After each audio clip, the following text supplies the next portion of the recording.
नमस्कार दोस्तों, स्वागत है आपके YouTube चैनल एग्जाम स्टडी में।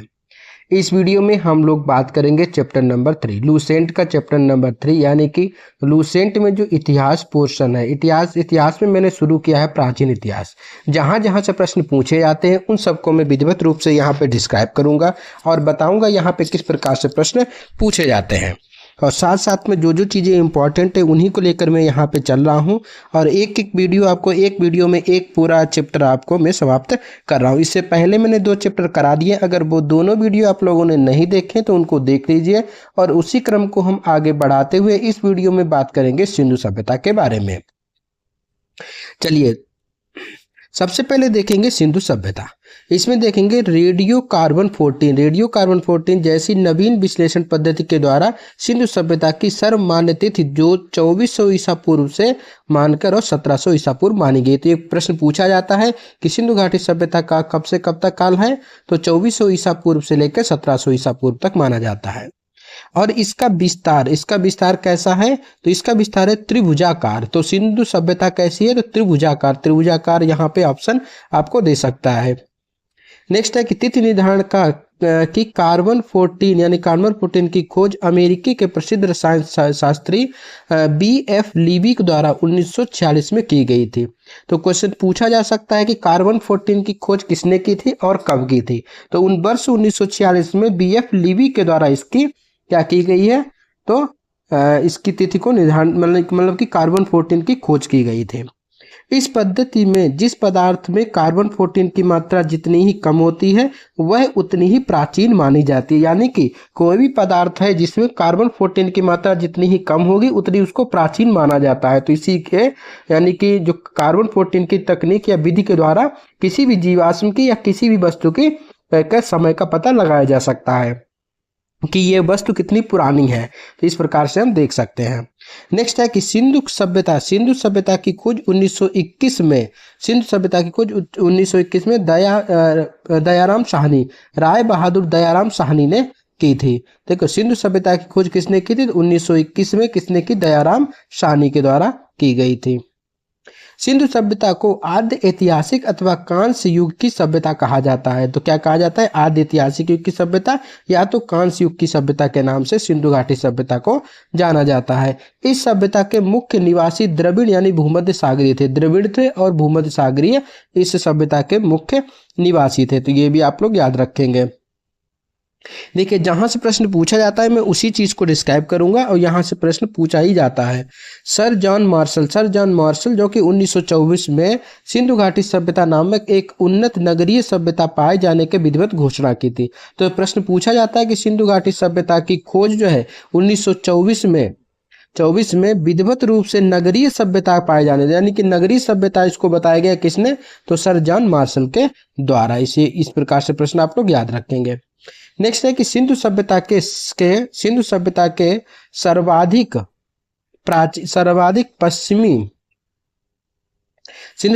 सर्वाधिक पश्चिमी पुरास्थल यानी कि दास्क नदी के किनारे स्थित सुत कांगेंडोर जो कि बलूचिस्तान में है, और पूर्वी पुरास्थल हिंड नदी के किनारे आलमगीरपुर जो कि मेरठ जिला उत्तर प्रदेश में है, और उत्तरी पुरास्थल जो कि चिनाब नदी के तट पर अखनूर के निकट मांदा जम्मू कश्मीर में है, और दक्षिण पुरास्थल गोदावरी नदी के तट पर दाइमाबाद जो कि जिला अहमदनगर महाराष्ट्र में है। अब इसका मतलब ये हो गया जो सिंधु सभ्यता थी उसके चारों कोनों की बात कर रहा है। ठीक है, सिंधु सभ्यता थी उसके चारों कोनों की बात कर रहा है। अगर देखते हैं कि अगर उसका विस्तार पश्चिम में कहाँ, तो दास्क नदी थी, दास्क नदी के किनारे सुत कांगेंडोर जो कि बलूचिस्तान में, तो ये आपका पश्चिम में हो गया। ऐसे पूर्वी स्थल कौन सी सिंधु सभ्यता का, तो पूर्वी स्थल है कि हिंडन नदी के किनारे आलमगीरपुर। ठीक है, आलमगीरपुर जो कि मेरठ जिला उत्तर प्रदेश में है। उसके बाद बात करेंगे पश्चिम पूर्वी हो गया। अब देखते हैं उत्तरी पुरास्थल, सबसे उत्तर में है चिनाब नदी के तट पर अखनूर के निकट मांदा जो है जम्मू कश्मीर में, मांडा जिसको बोलते हैं, मांदा बोलो या मांडा बोलो। उसके बाद दक्षिणी पुरास्थल की बात करते हैं तो ये गोदावरी के नदी के तट पर दाइमाबाद जिला अहमदनगर महाराष्ट्र में अवस्थित है। तो ये चारों आप लोग याद रखेंगे।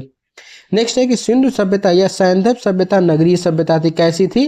तो नगरीय सभ्यता। सिंधु सभ्यता कैसी थी? तो नगरीय। वहां पे आपको ऑप्शन देगा नगरीय थी, ग्रामीण थी, या ग्रामीण थी नगरीय, तो इस प्रकार से ऑप्शन मिलेंगे एग्जाम में। तो वहां पे आपको लगाना है कि सिंधु सभ्यता जो पूर्णतः नगरीय सभ्यता थी, इसको विशेष रूप कर आप लोग याद रखेंगे। सैंधव सभ्यता से प्राप्त परिपक्व अवस्था वाले स्थलों में केवल 6 को ही बड़े नगर की संज्ञा दी गई थी, और वो 6 कौन कौन से थे? जो कि पहला मोहनजोदड़ो, दूसरा हड़प्पा, तीसरा गढ़वारीवाला, चौथा राखीगढ़ी, पांचवा धौलावीर और कालीबंगन। तो ये 6 स्थलों को सब मतलब परिपक्व अवस्था में पाए गए 6 स्थल, इनको माना गया कि ये बहुत ही अच्छी कंडीशन में थे। ठीक है, जैसे मोहनजोदड़ो हो गया, फिर हड़प्पा हो गया, फिर गढ़वारीवाला हो गया, उसके बाद राखीगढ़ी, धौलावीरा और कालीबंगन। नेक्स्ट नोट दिया हुआ है कि धौलावीरा भारत में सिंधु घाटी सभ्यता की पहली साइट है, जिसे यूनेस्को ने 2021 में विश्व विरासत स्थल की सूची में शामिल किया गया था। तो धौलावीरा को कब किया गया था? 2021 में। किसमें? तो विश्व की विरासत सूची में इसको शामिल किया गया था। आप लोग याद रखेंगे, इस प्रकार से प्रश्न पूछा जाएगा आपके एग्जाम में। नेक्स्ट है कि स्वतंत्रता प्राप्ति पश्चात हड़प्पा संस्कृति के सर्वाधिक स्थल कहाँ गुजरात में है? तो पूछा जा सकता है कि हड़प्पा के जो सर्वाधिक स्थल कहाँ है? तो गुजरात राज्य में है। अगर वीडियो अच्छा लग रहा है, वीडियो से आपको हेल्प मिल रही है, तो वीडियो को लाइक कर दीजिए, अधिक से अधिक लोगों को शेयर भी कीजिए। साथ साथ में अगर आप लोग ज़्यादा लाइक करेंगे, ज़्यादा शेयर करेंगे, ठीक है, अगर आप लोग सब्सक्राइब नहीं किए, सब्सक्राइब कर लेंगे, तो उससे मोटिवेशन मिलेगा और मैं वीडियो और जल्दी से लाऊंगा, क्योंकि आपके एक लाइक से मुझे मोटिवेशन मिलता है, तो मैं वीडियो को लाने का प्रयास करूँगा। जल्दी से जल्दी आप लोगों को ये पूरा जो लूसेंट है उसको समाप्त कर दूंगा। तो नेक्स्ट है कि इसमें नोट है कि सिंधु घाटी सभ्यता का सबसे बड़ा स्थल मोहनजोदड़ो है। तो सबसे बड़ा स्थल कौन सा? मोहनजोदड़ो है। जबकि क्वेश्चन पूछा जाता है कि भारत में इसके सबसे बड़ा स्थल कौन सा? तो राखीगढ़ी घग्गर नदी के किनारे हरियाणा में है। ठीक है, अगर पूछा जाएगा कि सिंधु घाटी सभ्यता का सबसे बड़ा स्थल कहाँ है, तो मोहनजोदड़ो। लेकिन भारत की अगर बात करता है, क्योंकि मोहनजोदड़ो तो पाकिस्तान में है, अगर भारत की बात करेगा तो भारत में सबसे बड़ा स्थल राखीगढ़ी है, जो कि घग्गर नदी के किनारे हरियाणा में है। और इसकी खोज जो है वो वर्ष 1963 ईस्वी में सूरजभान ने की थी। इसको आप लोग विशेषकर याद रखेंगे। खोज की अगर बात करते हैं तो राखीगढ़ी की खोज हुई थी 1963 में और सूरजभान के द्वारा की गई थी। इसको आप लोग विशेषकर याद रखेंगे। नेक्स्ट है कि लोथल एवं सुतकोटदा जो कि सिंधु सभ्यता के बंदरगाह थे। तो लोथल तो आपने याद ही रहता है, लोथल और सुतकोटदा ये दोनों क्या थे? तो सिंधु सभ्यता के बंदरगाह के रूप में देखे जाते हैं। नेक्स्ट है कि जुते हुए खेत और नक्काशीदार ईंटों का प्रयोग के साक्ष्य कालीबंगन में मिले। तो कालीबंगन में जुते हुए खेत के साक्ष्य मिले हैं और साथ साथ में नक्काशीदार ईंटों के भी साक्ष्य देखे गए हैं।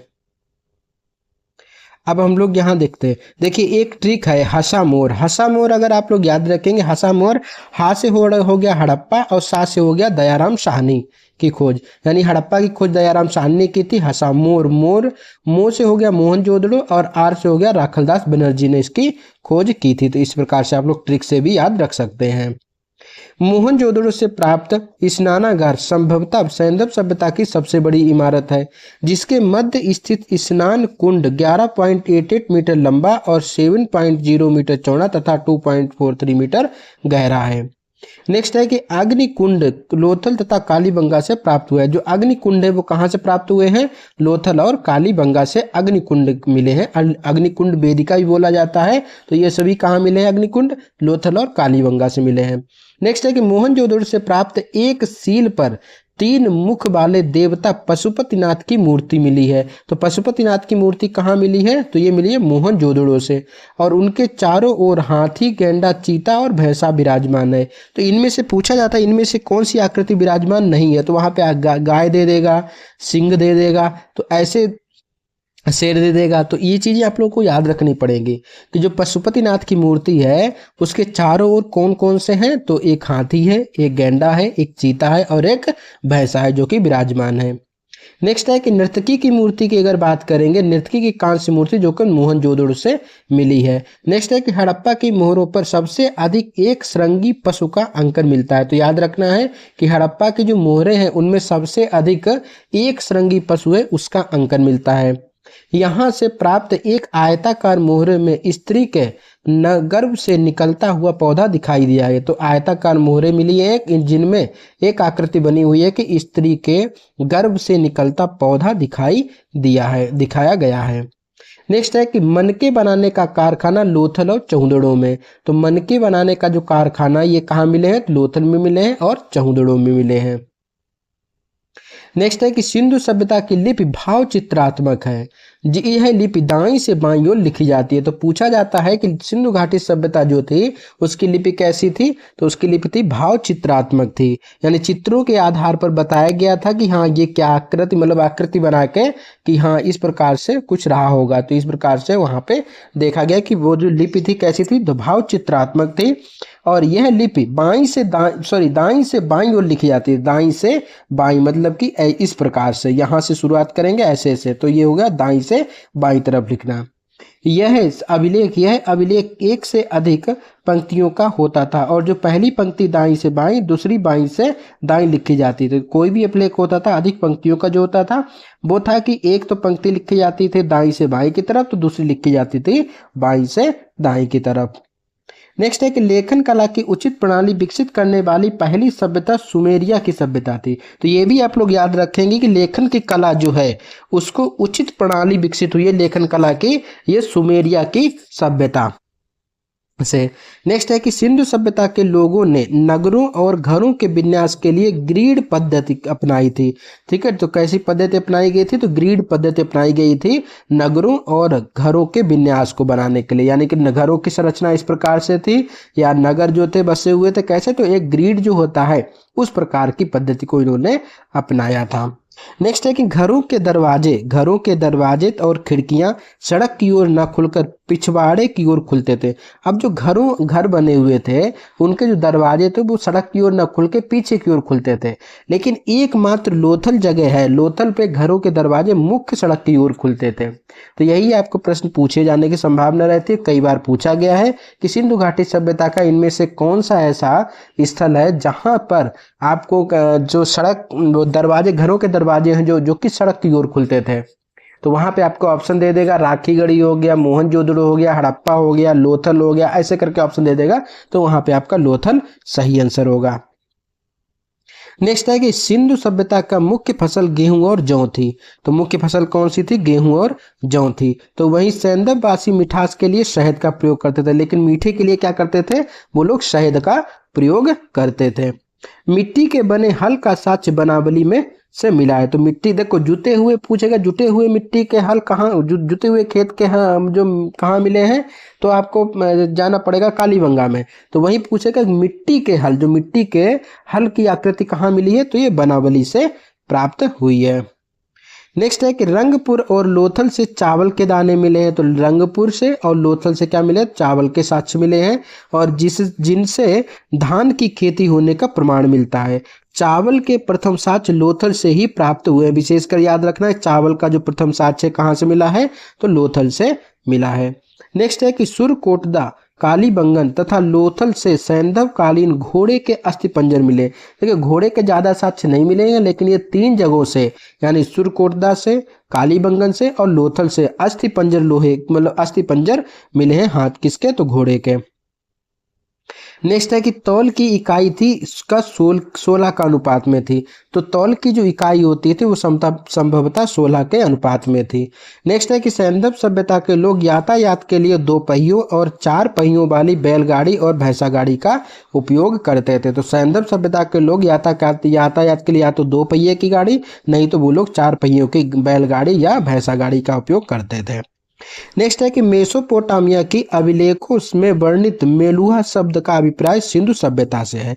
तो पूछा जाता है कि मेलुहा शब्द का प्रयोग जो है किसके लिए किया गया था मेसोपोटामिया के अभिलेख में? तो ये किया गया था सिंधु सभ्यता के लिए। तो सिंधु सभ्यता को मेसोपोटामिया के अभिलेख में मेलुहा नाम दिया गया। तो इस प्रकार से आप लोग याद रखेंगे। नेक्स्ट है कि संभवतः हड़प्पा संस्कृति का शासन वणिक वर्ग के हाथों में था। कैसे? तो वणिक वर्ग के हाथों में माना जाता है। अब हम लोग यहाँ पे देख लेते हैं पूरा एक ये है कि कौन सा स्थल है, कहाँ पर है और उसकी क्या उत्खनन करता कौन है, तो उसकी स्थिति को हम लोग देख लेते हैं जल्दी जल्दी से। ठीक है, देखिए सभ्यता, देखो जो इंपॉर्टेंट है वो बता दे रहा हूँ, बाद में कि आप लोग इसको एक बार पढ़ लेंगे, ठीक है। आपके पास लूसेंट होगी, लूसेंट से पढ़ लेंगे, अगर नहीं होगी तो आप यहाँ से स्क्रीनशॉट लेकर भी पढ़ सकते हैं। तो सभ्यता की बात करते हैं, एक तरफ स्थल दिए हुए हैं, एक तरफ नदी दी हुई है, एक तरफ स्थिति है और एक तरफ उत्खनन करता है। हड़प्पा, हड़प्पा क्या, तो हड़प्पा रावी नदी किनारे अवस्थित है। ये पाकिस्तान के पंजाब प्रांत के साहिवाल जिले में, तो पाकिस्तान में याद रखना है, रावी नदी किनारे हड़प्पा। हड़प्पा इसकी खोज किसने की, तो दयाराम साहनी ने 1921 में, और माधव स्वरूप वत्स ने 1926 में, व्हीलर ने 1954। तो ये नहीं याद रखना है, बस दयाराम साहनी आप लोगों को याद रखना है, हड़प्पा की खोज की थी। मोहनजोदड़ो है जो कि सिंधु नदी किनारे अवस्थित है। ये भी कहाँ है, तो ये है पाकिस्तान के सिंध प्रांत, सिंध प्रांत। देखिए पंजाब प्रांत की बात करेगा तो हड़प्पा, और सिंध प्रांत की बात करेगा तो मोहनजोदड़ो, यही आपको कीवर्ड पकड़ने हैं। और मोहनजोदड़ो की खोज 1922 में हुई थी, जो कि राखलदास बनर्जी के द्वारा की गई थी। नेक्स्ट है कि चौंदड़ो, चौंदड़ो सिंधु नदी किनारे अवस्थित है। ये भी आपका सिंध प्रांत पाकिस्तान में अवस्थित है। ये मैके के द्वारा इसकी स्थापना की गई और MNG मजुमदार के द्वारा। कालीबंगन फिर आप लोग देख लेंगे, जो इंपॉर्टेंट है उसी को मैं बता दे रहा हूँ। एक इंपॉर्टेंट आपका है आलमगीरपुर। आलमगीरपुर जो कि हिंडन नदी किनारे उत्तर प्रदेश के मेरठ में यज्ञदत्त शर्मा के द्वारा इसकी खोज की गई थी, आलमगीरपुर की। उसके बाद एक इंपॉर्टेंट है आपको धौलावीरा। धौलावीरा जो कि यूनेस्को की विश्व विरासत सूची में था, तो इसको भी याद रखेंगे। ये आपका लूनी नदी के किनारे अवस्थित है और कच्छ, गुजरात के कच्छ जिले में अवस्थित है। और यह इसकी खोज JP जोशी के द्वारा की गई थी। JP जोशी के द्वारा किसकी, धौलावीरा की खोज की गई थी। तो ये आप लोग कुछ याद रखेंगे, इनको इस प्रकार से प्रश्न पूछे जाने की संभावना बनी रहती है। अब हम लोग कुछ और देख लेते हैं यहाँ पे कि पिग्गट महोदय ने, ठीक है, पिग्गट महोदय ने हड़प्पा एवं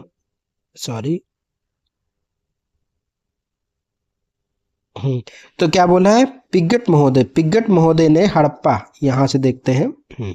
पिग्गट ने हड़प्पा एवं मोहनजोदड़ो के एक विस्तृत साम्राज्य की जुड़वा राजधानी बताया। तो कुछ क्वेश्चन पूछा जाता है, हड़प्पा और मोहनजोदड़ो को जुड़वा राजधानी किसने बताया, तो पिग्गट महोदय के द्वारा यह चीज बताई गई है। फिर यहाँ से देख लेते हैं सिंधु, थोड़ा सा ये ब्लर है, थोड़ा सा एडजस्ट कीजिएगा प्लीज़ आप लोग, क्योंकि मैं यहाँ पे पढ़ रहा हूँ तो आप लोगों को आई थिंक समझ में आ रहा होगा। लेकिन नेक्स्ट वीडियो से ये ब्लर चीज़ें मैं जो इनको हटा दूंगा और अच्छे खासा वीडियो आपके सामने प्रस्तुत करूंगा। सिंधु सभ्यता के लोग धरती की उर्वरता की देवी मानकर उसकी पूजा करते थे। तो सिंधु सभ्यता के लोग धरती की पूजा कैसे, तो उर्वरता की देवी मानते थे, कि यही उर्वरता की देवी मानकर उसकी पूजा करते थे। नेक्स्ट है कि वृक्ष पूजा एवं शिव पूजा के प्रचलन के साक्ष्य भी सिंधु सभ्यता से मिलते हैं। तो वृक्ष पूजा, शिव पूजा के साक्ष्य भी सिंधु सभ्यता से ही मिलते हैं। नेक्स्ट है कि स्वास्तिक चिन्ह संभवतः हड़प्पा सभ्यता की ही देन है। तो ये आप लोग याद रखेंगे, स्वास्तिक जो चिन्ह है, ठीक है, जिसको हम सतिया बोलते हैं, स्वास्तिक चिन्ह संभवतः हड़प्पा सभ्यता की ही देन है। इसके साक्ष्य भी हड़प्पा सभ्यता में ही मिले हैं। और यह चिन्ह सूर्योपासना का अनुमान लगाता है और सिंधु घाटी के नगरों में किसी भी मंदिर के अवशेष नहीं मिले। तो क्वेश्चन पूछा जाता है कि सिंधु सभ्यता में मंदिर के अवशेष कहाँ से मिले, कहीं से भी कोई मंदिर के अवशेष नहीं मिले। जो मूर्तियां वगैरह मिली हैं यही मिला है, लेकिन मंदिर के ऐसा कोई भी साक्ष्य नहीं मिला। इसको विशेषकर आप लोग याद रखेंगे। सिंधु सभ्यता में मातृ देवी की उपासना सर्वाधिक प्रचलित है। तो मातृ देवी की उपासना सर्वाधिक प्रचलित है, ये आप लोग याद रखेंगे। पशुओं में कुवड़ वाला सांड इस सभ्यता के लोगों के लिए विशेष पूजनीय था। तो पशुओं में कुवड़ वाला सांड जो कि विशेष पूजनीय था इस सभ्यता का, यानी कि सिंधु घाटी सभ्यता का। नेक्स्ट है कि स्त्री मृण मूर्तियां यानी मिट्टी की मूर्तियां अधिक मिलने से ऐसा अनुमान लगाया जा सकता है कि सैंधव सभ्यता एक मात्र सत्तात्मक थी। इस सभ्यता का पता लगाया जा सकता है। नेक्स्ट है कि सैंधववासी सूती और ऊनी वस्त्रों का प्रयोग करते थे। तो सैंधववासी कैसे, तो सूती और ऊनी वस्त्रों का प्रयोग करते थे। और मनोरंजन के लिए सैंधववासी जो कि मछली पकड़ना, शिकार करना, पशु पक्षियों को आपस में लड़ाना, चौपड़ खेलना, पासा खेलना आदि इनके साधनों में था। तो मनोरंजन के क्या क्या साधन प्रयोग करते थे, एक तो मछली पकड़ना, शिकार करना, पशु पक्षियों को आपस में लड़ाना, फिर चौपड़ खेलना और पासा खेलना। तो ये सब इनके क्या था, मनोरंजन के साधन थे। नेक्स्ट है कि सिंधु सभ्यता के लोग काले रंग से डिजाइन किए हुए लाल मिट्टी के बर्तन बनाते थे। तो सिंधु सभ्यता के लोग काले रंग से डिजाइन करते थे और लाल मिट्टी के बर्तन बनाते थे। नेक्स्ट है कि सिंधु घाटी के लोग तलवार से परिचित नहीं थे। तो ये भी आप लोग याद रखेंगे, ये लोग तलवार नाम की किसी भी वस्तु से परिचित नहीं थे। नेक्स्ट है कि कालीबंगन एकमात्र हड़प्पा कालीन स्थल है जिसका निचला शहर सामान्य लोगों के रहने के लिए तो किले से घिरा हुआ था, और कालीबंगन का अर्थ होता है काली चूड़ियाँ। तो याद रखना कि क्वेश्चन पूछा जाता है कि निचला शहर किले के से घिरा हुआ था कौन सा, तो कालीबंगा। कालीबंगा जो कि एक सामान्य लोगों के रहने है तो निचला शहर था, निचला शहर जो कि किले से घिरा हुआ था, और कालीबंगन को काली चूड़ियों का नाम से जानते हैं। यहाँ से पूर्व हड़प्पा स्थलों से खेत जोते जाने और अग्नि पूजा की प्रथा के प्रमाण भी मिले हैं। नेक्स्ट है कि पर्दा प्रथा और वेश्यावृत्ति के सैंधव सभ्यता में प्रचलित थी। तो पर्दा प्रथा करना और वेश्यावृत्ति सैंधव सभ्यता में प्रचलित थी। नेक्स्ट है कि शवों को जलाने और गाड़ने यानी दोनों प्रथाएं प्रचलित थी, यानी कि शवों को जलाने की भी और शवों को गाड़ने की भी प्रथा सिंधु घाटी सभ्यता में प्रचलित थी। हड़प्पा में शवों को दफनाने जबकि मोहनजोदड़ो में जलाने की प्रथा थी। हड़प्पा में क्या किया जाता था, दफनाया जाता था, और मोहनजोदड़ो में जलाने की प्रथा थी। प्रश्न पूछा जा सकता है कि कौन सी सभ्यता में, यानी कि हड़प्पा में क्या किया जाता था, तो जो शव थे उनको गाड़ा जाता था, जबकि मोहनजोदड़ो में जलाया जाता था। लोथल और कालीबंगा युग्म समाधियां मिली। तो लोथल से और कालीबंगा से क्या मिला है, युग्म समाधियां मिली हैं। नेक्स्ट है कि सैंधव सभ्यता के विनाश का संभवतः सबसे प्रभावी कारण बाढ़ माना गया है। तो सैंधव सभ्यता जो थी यानी सिंधु घाटी सभ्यता जो थी, इसके विनाश का कारण सबसे ज्यादा माना गया है बाढ़ आ गई थी, त्रासदी आ गई थी, तो इस सभ्यता का विलोप हो गया एक तरीके से बाढ़ के कारण। और आग में पकी हुई मिट्टी को टेराकोटा कहा जाता था। आग में पकी हुई मिट्टी होती थी आग में, उसको टेराकोटा के नाम से जाना जाता था। तो इस वीडियो में मैंने सिंधु घाटी सभ्यता से संबंधित जितने भी प्रश्न पूछे जाने की संभावना बनी रहेगी, और जहां जहां से इंपॉर्टेंट है, जहां जहां से क्वेश्चन पूछे जाते हैं, उन सब की चर्चा मैंने कर ली है। नेक्स्ट वीडियो में हम लोग चौथे वीडियो को लाएंगे, यानी कि चौथा चैप्टर लाएंगे, जिसमें हम वैदिक सभ्यता की बात करेंगे, और आपको अच्छे अच्छे पॉइंट यहाँ से मिलेंगे जो कि एग्जाम में आपको डायरेक्टली प्रश्न पूछे जाते हैं। मिलते हैं अगले वीडियो में। साथ में करंट अफेयर भी, जनवरी करंट अफेयर पूरी तरीके से तैयार हो चुका है, वो भी मैं एक आध दिन में आपको लाऊंगा। साथ साथ में प्रतियोगिता दर्पण का जो राष्ट्रीय संस्करण है उसको भी मैं जल्दी करा दूंगा। उसके साथ में एईडीओ का एक सेट आज आपको रात को मिल जाएगा। एक सेट में एईडीओ बीपीएससी एईडीओ का एग्जाम है, उसके लिए मैं पूरा एक सेट तैयार कर लिया है, तो उसको भी मैं जल्द ही प्रस्तुत करूंगा। बस आप लोगों का लाइक चाहिए, कमेंट चाहिए। कमेंट जो भी आपको जैसा लगे, खराब लगे खराब दीजिए, अच्छा लगे अच्छा, लेकिन कमेंट जरूर कीजिए कि आपको वीडियो कैसा लगा। साथ साथ में आप लोग चैनल में पे नए हैं, चैनल को सब्सक्राइब कर लीजिए, क्योंकि आगे आने वाले दिनों में आपको बहुत सारे वीडियो चैनल पे उपलब्ध कराए जाएंगे। मिलते हैं नेक्स्ट वीडियो में, तब तक के लिए धन्यवाद, नमस्कार, जय हिंद।